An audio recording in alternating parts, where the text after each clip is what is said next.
Recall is arguably one of the most important things a dog should be able to do, which is just coming when called. But it's also one of those commands where a lot of dogs have a hard time either learning it or remembering it in the long term, or just doing it at all.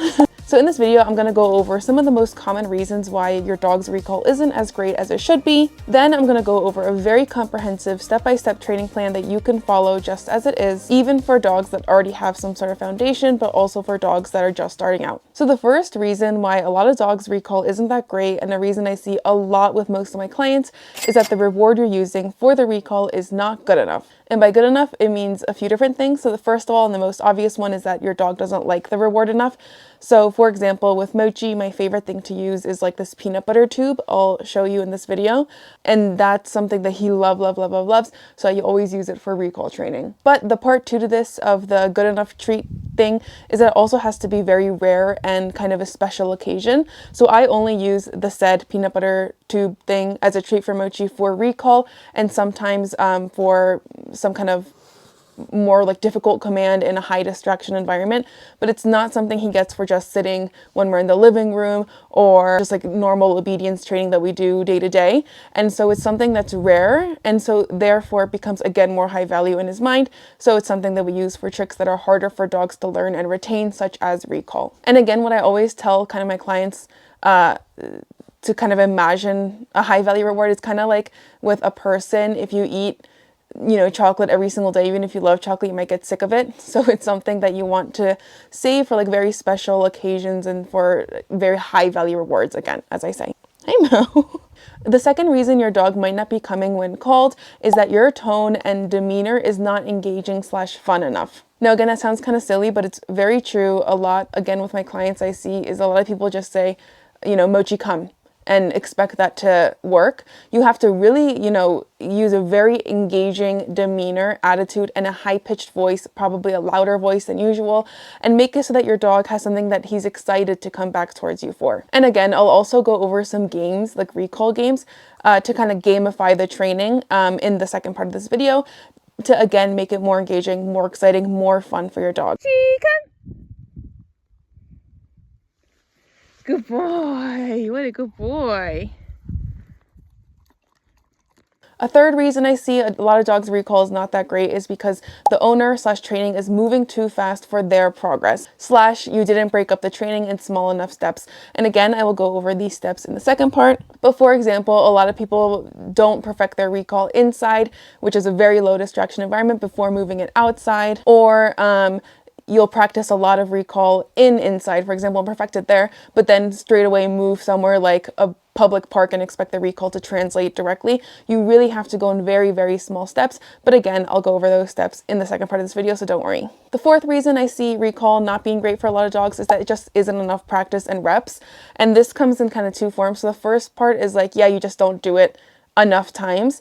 But the second part is a lot of people will practice it a lot in the beginning, then go like literally weeks or months without using recall, and then expect it to stay all those weeks or months later. You really want to be consistent throughout your dog's life. You don't have to do recall training every day for the rest of your dog's life, but you really should try to incorporate it as many times as you can and reinforce that behavior as many times as you can with those high value rewards to really make sure that your dog's recall is great and stays. The next reason / reasons for why your dog's recall might not be great is kind of a two-parter. The first part is that your dog kind of learned that ignoring you is an option. So what I mean by that is, for example, if you trained recall without a long leash, so that you really went free off leash and tried to train recall, you said come, your dog ignores you, you say come again, your dog ignores you again, you're basically allowing your dog to reinforce that ignoring behavior. I'm not saying you have to punish that ignoring. I'll go over that in the second part of the video, but that's one of the mistakes I see often is people keep saying come, the dog's not coming, and you keep trying. That's really not going to help you. And the final kind of second part of that, and this is like a really, really big reason I've seen a lot, is that your dog has learned that recall is the end of their fun. So what I see very often is people start off recall training, it's all going great, but then once they start using recall in real life, they only use it when it means it's the end of fun. So for example, if you're at the dog park, your dog's having a great time, it's time to go, you use your recall word, come. Your dog comes to you maybe the first few times or maybe not at all, but even if they do come to you, they learn, okay, as soon as they come to you, you're going to leash them and you're going to leave the dog park.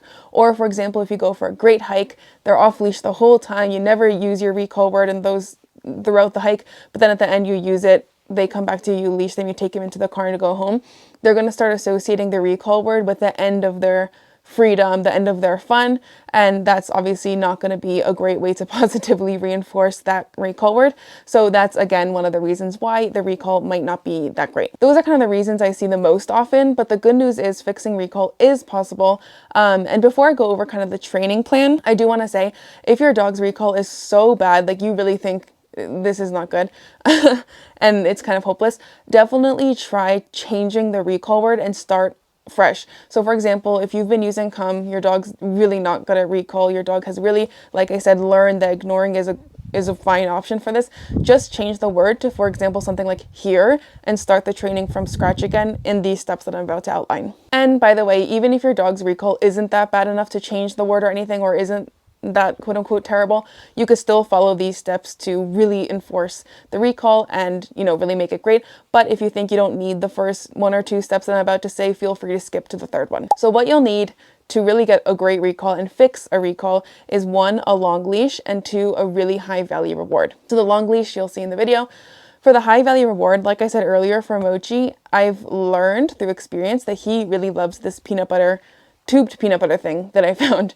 But for every dog, it's actually quite different. It's really obvious when your dog really, really is motivated by a reward. So definitely try out a bunch of them. What I found to be the most common kind of pattern is that like the store-bought dog treats tend to be pretty low value. Then what I found to be pretty medium to high value is like cheese, peanut butter for some dogs. For Mochi, it's his favorite, but for other dogs, it could be medium value. And then the highest value, again, Mochi loves this too, is like hot dogs or boiled chicken, like that real meaty, proteiny type stuff. When in doubt, I always find that something that smells strong and also has like a texture, like a wet texture to it, tends to be more high value for a lot of dogs rather than like dry dog treats, even if the dog treats are of great quality. And then also a bonus little thing to add, a lot of dogs' high value treats, again, this applies to Mochi as well, are actually toys. So if your dog isn't food motivated, definitely try different toys. I found a lot of dogs love Chuck-It balls. I don't know why, but that's also a great thing to try, or maybe even like a squeaky toy or stuff like that. So the first step you're going to do to either fix your recall or start training recall anew is to start indoors. Starting indoors is super essential, not only for recall, but for most, maybe even all dog training commands, just because indoors is a space they're familiar with and it's super low distractions. It's not like there's going to be random people and dogs and sounds and smells all around them. So you're going to start indoors. Pick a space where you have like ample room, for example, like an open living room. And all you're going to do is throw a low value treat on the floor, something like kibble, for example. Let your dog go get it. And then as soon as your dog has already eaten that low value command or low value treat, you're going to use your recall word. So for example, come. As soon as your dog turns around to come towards you, you're going to mark the behavior. So if you have a clicker like I do, you would click. Or if you have a marker word like yes, say it right as they turn towards you. And then when they get to you, give them that high value reward. The reason we want to click/mark so early on in their process towards coming towards you is because we really want to kind of like break down the steps of a recall. So the first, we want to like really set the standards low and also break it down into tiny pieces so it's easier for the dog to learn and consume this new education. So that's why after they've eaten their low value reward and they turn to come towards you, you want to mark and reward that action. Just simply coming towards you is good enough for now. Mark and reward. You'll keep doing that. And then as your dog seems to be getting more consistent, you can start clicking and rewarding as they get closer to you. So for example, after 10-20 reps of that, then you do it again, they go get their low value reward, you say come, they turn towards you. Then when they're like almost at your feet, you can click and then obviously give them the high value reward. Eventually you can also, or you should, click and reward only when they get right to you, which is obviously the final command. But just at the beginning, we really want to break it down in small steps. So that's why we're going to mark and reward as early as possible. Once that step is great, and by the way, this will probably be over the course of many mini sessions inside. You don't really want to surpass 5 to 10 minutes per training session, just because after that it's kind of pointless. Your dog's focus will be gone. So really work on this in the in mini training sessions over and over and over again, many times. Once you feel your dog is ready, now you can go outside and put your dog on the long leash that I mentioned you'll need. And then you're going to find a very low distraction outdoor environment, as low distraction as you can possibly find. So if you have a backyard, that might be a great place to start. Even like your porch might be better. That's a little bit lower distractions than a backyard because it has less smells because you don't have grass. If you don't have a backyard, you can also find like I don't know, a very not crowded park or like a parking lot even, just like as low distraction as possible while still outside. And before you start any training, you're going to first let your dog familiarize themselves with this environment. So even if it's your backyard or even if it's a new unfamiliar spot for your dog, you're going to give them 5 to 10 minutes to just sniff. Again, they're on that long leash, so you can pretty much let the leash fall on the ground as long as there's nothing dangerous in the area, and really just let them explore, sniff, so that the environment doesn't get so exciting for them anymore. Then once that's done, you feel like your dog is ready to get started and they're done sniffing every corner of wherever you are. You're going to do the same exact thing as indoors, except this time you might not even need the low value treat. So for example, a lot of dogs I've trained, what happens is you get outside, then your dog gets pretty distracted by the sniffs anyway, so you can just let them get distracted for a second, then use your recall word, again, mark and reward with a high value treat. But other dogs I've seen, once you show them that you have a high value reward, they don't really want to leave your side. So if that happens, then you can again toss the low value reward like kibble onto the ground to encourage them to, you know, get away from you a little bit and then call them back. At this stage, you really want to stay quite close to your dog. You don't want to be more than like a few feet away from them, because we again want to set them up for success. We want to be very close to them, so the act of coming towards you is not too hard for them, therefore more likely they're going to do it, and that way we can reinforce it again. Once they can do that, and again, this is not going to be in the course of one day or probably even 1 week, you really want to make this bulletproof at this stage before you move to the next stage. But once you are ready for the next stage, we're going to start increasing the distance. So in dog training, there's a thing called 3Ds: distance, duration, and distractions. These are like the 3 things you always want to add to your training to make that command or whatever you're teaching very like strong.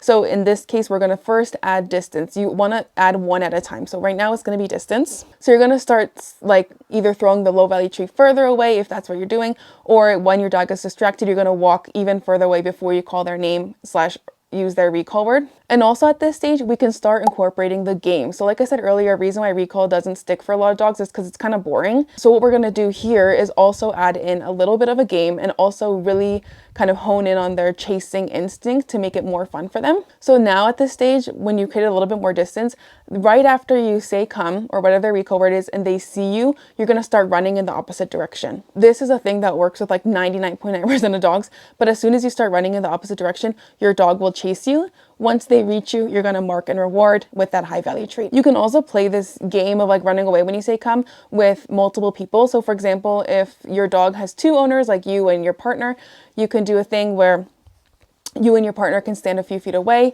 One partner will say the recall word and start running the opposite way. The dog will chase it, they get the reward. Then the other partner standing on the other side of the yard or wherever can do the same thing, say the recall word and start running the other way. And that way it makes it even more fun for the dog. It's like a big game. But also, not only does this reinforce the basic concept of recall, it also teaches your dog that recall is a very urgent thing. They should run to you when you call them ideally.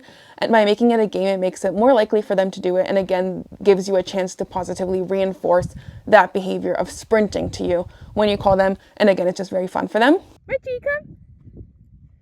Very good. Another game you can kind of sprinkle into your training as well, maybe not as often as the running game because it's not as fun for them and maybe not as effective. But another game you can play is also hide and seek. So this I would recommend playing inside mostly, but you can just put your dog into a stay, go somewhere else in the house and use their recall word for them to find you. This is, yeah, just like another fun game that can strengthen their recall, but also just be super fun. Another really important thing to note here is that if your dog ignores you, so for example, let's say you're doing the running game, and let's say by accident you stepped maybe a little bit too far for what they're ready for, and you said come and you start running and they didn't come, that basically means that you're moving too fast. And it basically means that whatever was distracting them or preventing them from coming to you was not as valuable to them in their head as the high value reward that you're offering them, such as peanut butter, chicken, whatever. So the first thing you're going to do is then either lessen the distractions or lessen the distance for the next repetition. So for example, if you're outside and you did that, maybe you stepped too far away from them for what they're ready for. So the next time you're going to step even closer to them and try again. Or maybe if you think the distractions are just too much, you might want to move back inside again or move to a less distracting outdoor area. The second thing you really want to be careful of though is also to not punish your dog. So just because your dog ignored the recall, you're not going to pick up their long leash and like snap it back into place just because they didn't listen to you, because that's just not going to work. And also what might even happen, a huge risk here, is that they're going to become, one, scared of you because you punish them by like snapping that long leash, but secondly, associate recall with like a negative thing such as a punishment, and therefore make your recall even worse. So a key here, don't punish, but at the same time, don't repeat the word over and over again. So again, if they ignore you, just consider that rep a loss, but make the next repetition easier for them. So again, decreasing the distractions, decreasing the distance. What you really don't want to do, besides punishing, is to keep saying the word. So for example, let's take the situation again where you start running, they don't follow you. You're not going to want to be like, Mochi, come on, come. Like, don't repeat the word over and over again. You're just going to be done with that rep, start again. By not repeating it, you're not risking, again, like I said before, kind of letting your dog know that they can ignore you if they want to. Also, the rep after they ignore you, if that happens, you also, on top of, making it easier for them by decreasing the distance and decreasing the distractions, you're also going to first try to get their attention. So for example, let's say the case happens, your dog ignores you, whatever. What you might do is, for example, come as close as I am to Mochi right here, get his attention. Mochi. So see, like right now I got his attention. Then I would say come and start running over there and have him chase me and give him that high value reward. So again, the key here is really to set them up for success and make it as easy as possible for them to get that behavior. And as soon as your dog seems to be falling off again, you might want to, or you do have to lessen the intensity so that you can start again and keep building upon those blocks. This is a step you really want to work on really, really hard. Like once you're outside and you're working on the recall with the running game, without the running game, whatever, you really, really want to keep working on it and always make sure that your dog is staying on the long leash to ensure the safety of not only your dog, but other dogs. The risk of practicing this step without a long leash, even if you think your dog is doing great, is that if the chance comes where your dog runs up to another dog and they don't listen to their recall, a lot of bad things can happen in just one time. One dog bites the other, your dog gets hit by a car, whatever. So until your dog's recall is amazing, which will take months, you really want to keep them on that long leash so that they can still have that freedom. You can still do the training, but you still have that security and insurance. And also what you're going to want to do once your dog kind of gets or does get the concepts of recall is start doing walks on this long leash and kind of let the long leash fall on the ground as you guys walk. I'll show you what it kind of looks like, and do recall a lot of times throughout the walk. So like I said earlier, a lot of dogs associate their recall word with having to leave the park or having to end the walk. So what you're going to do is try to incorporate recall throughout the walk and then let them go back to their walk. So for example, we're walking in the forest, I call back Mochi, give him his peanut butter for coming, and then we go about the walk. 5 minutes later, I do it again, blah, blah, blah, blah, blah. Mochi, come.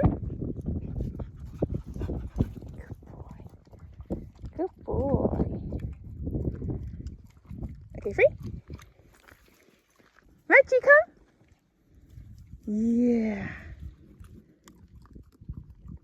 Okay, free.